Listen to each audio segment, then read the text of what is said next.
হ্যাঁ, কি শুনলাম আমি? গোপাল আর নেই।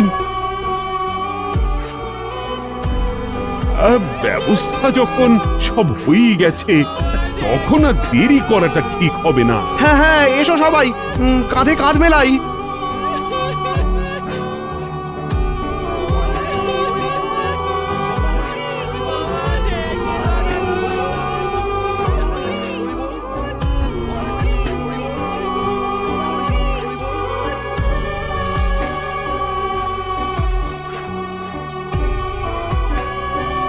ও, এই দৃশ্য কিনা শেষে আমাকে দেখতে হলো, কিন্তু তবু আমার খুব জানতে ইচ্ছে করছে, বাচ্চারা থলি ভর্তি মোহর অলংকার সব ছড়াতে ছড়াতে যাচ্ছে কেন? আর গোপালের হাত দুটোই বা ঘাট থেকে বেরিয়ে দুদিকে ঝুলছে কেন? মহারাজ, আর একটা ব্যাপার কি আপনি লক্ষ্য করেছেন? কি বলো তো? গোপালের দেহ কারা কাঁধে করে নিয়ে যাচ্ছে? হ্যাঁ হ্যাঁ, ওই তো মন্ত্রী, সেনাপতি, জ্যোতিষী আর পণ্ডিত। আসলে গোপালের এই শেষ যাত্রা আমাদের কিছু শিক্ষা দিয়ে যাচ্ছে মহারাজ।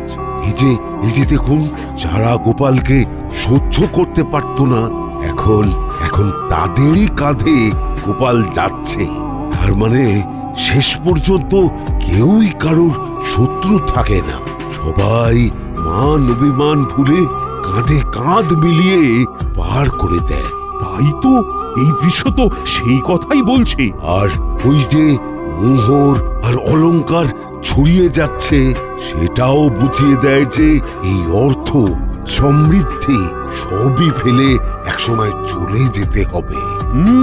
কি ভীষণ সত্যি। দুটো খালি হাতও বুঝিয়ে দিচ্ছে, খালি হাতেই আমরা সংসারে এসেছিলাম, আর খালি হাতেই আমাদের যেতে হবে।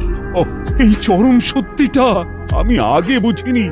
গোপাল, তুমি মরে গিয়ে আমাকে চরম শিক্ষা দিয়ে গেলে। ভগবান, কিন্তু এখন শিক্ষা পেলেও গোপাল তো আর ফিরবে না।